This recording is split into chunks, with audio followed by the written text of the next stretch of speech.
Hello everyone. We're here with WhatCulture Gaming. We're here in Poland, in Warsaw, talking about all things Outriders right now. We've had an awesome morning. I'd like to introduce you here to our guys. Do you guys want to introduce yourself to our lovely WhatCulture Gaming audience back home? Hello, my name is Szymon Barhan. I'm a lead narrative designer on Outriders.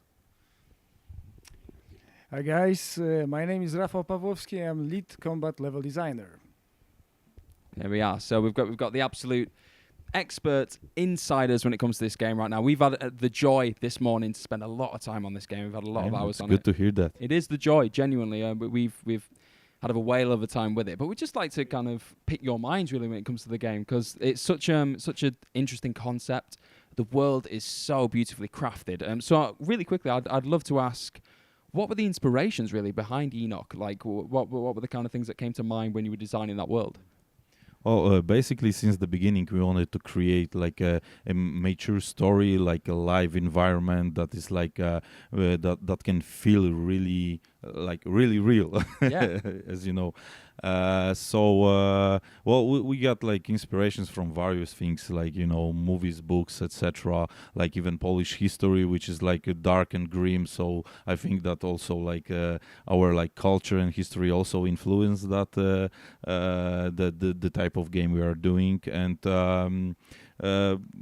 from the beginning, we wanted to like deliver a very like a complex story, like full package, and having it like in a very cinematic way. So we have like around like close to 4 hours of cutscenes, interactive dialogues, fully mocapped with like fully facial animations and everything. The characters are like just like moving around, interacting with environment.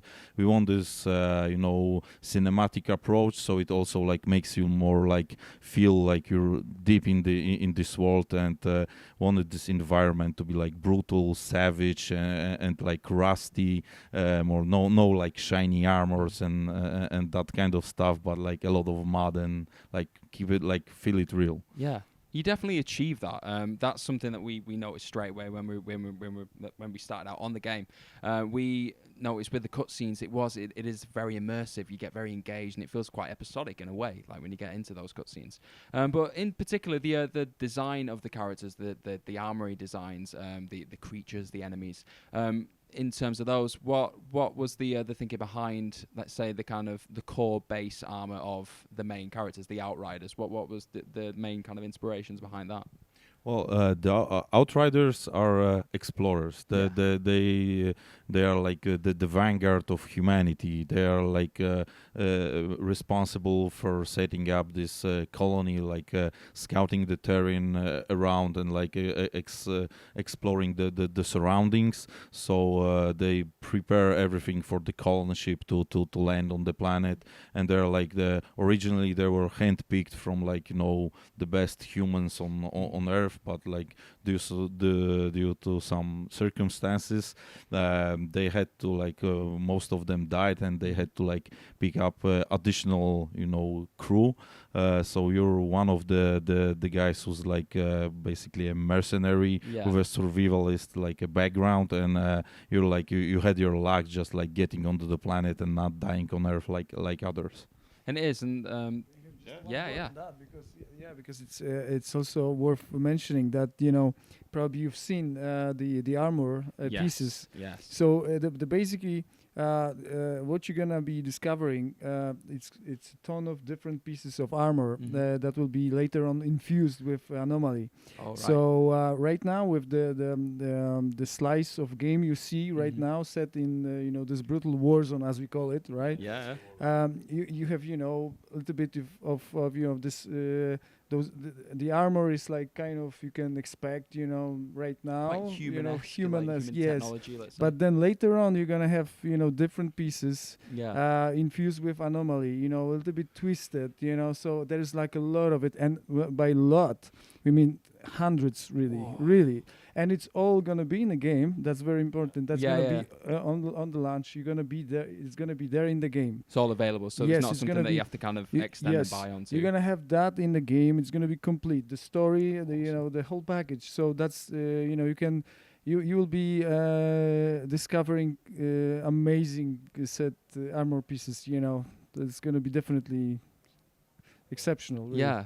And that's that was definitely a key takeaway in this kind of few hours that we've had already. The sheer, and you're saying this is just the tip of the iceberg, but the sheer volume of weaponry, different kinds of weaponry that you can get to play with already. Personally, I quite like the snipers, the sniper rifles that are available at this point, and they're not quite anomalized yet. Yeah, the ones. No, that not yet. But the same goes to guns. Yeah. Really. So you're gonna expect the same from guns. You guys are in for a treat, honestly. But I quite, like I said, I'm quite into the sniper rifle right now. I quite enjoy the types of rifle that I had there. You guys in particular, what weapons would you recommend to the fans and the gamers at home that are going to get to play on Outriders? What would you recommend as your favorite weapon? Me personally, I love shotguns. Shotguns, so up close and personal. You're gonna get it, because the combat, it's very high octane, gunplay mixed with power. So with the shotguns, you basically you can deal a lot of damage. It's brutal. You see that damage. You seriously see that damage. And then compare, also when it comes to classes, I love Pyromancer. So, shotgun and fire. That's something. Could you do that for us really, really quickly as well? The classes, because that's something I've not really massively touched upon here. But either of you, because the classes are such a big yes, game. For now we revealed 3 out of 4 classes, and the Pyromancer, as Rafael mentioned, the Trickster is like my personal favorite. I just love to teleport around and slow things down and closing enemies inside of a bubble. And actually I also love using shotgun, but with a good rifle, really having those headshots they're slow and targeting is brilliant, really. So satisfying. And also we have a Devastator class, which is also this tough. That was my personal favorite. I must say, I'm a bit of a Devastator. I quite like that. Yeah, so as you can see, each one of us likes a different style of play. What we wanted to deliver is having them feel different, and so you can basically play your own Outrider, your own play style, and each character, each class has you can pick 3 skills out of 8, but we really focus on delivering each skill to be different. So we could 3 of us could be playing Tricksters or Devastators, and each of us would be really playing it in a different way, using different skills, different weapons. On top of that, we got those 3 abilities which additionally enhance that thing, and we got weapons, and on top of the weapons we also got mods. Nice. And a kind of feature that we run here at WhatCulture Gaming, we like getting to know what tricks and what tips you can kind of offer new gamers for this world, really. So in terms of things that we might not have discovered yet through playing for the short time that we've had on it, what tricks, what tips could you recommend to new people entering the world of Enoch, let's say?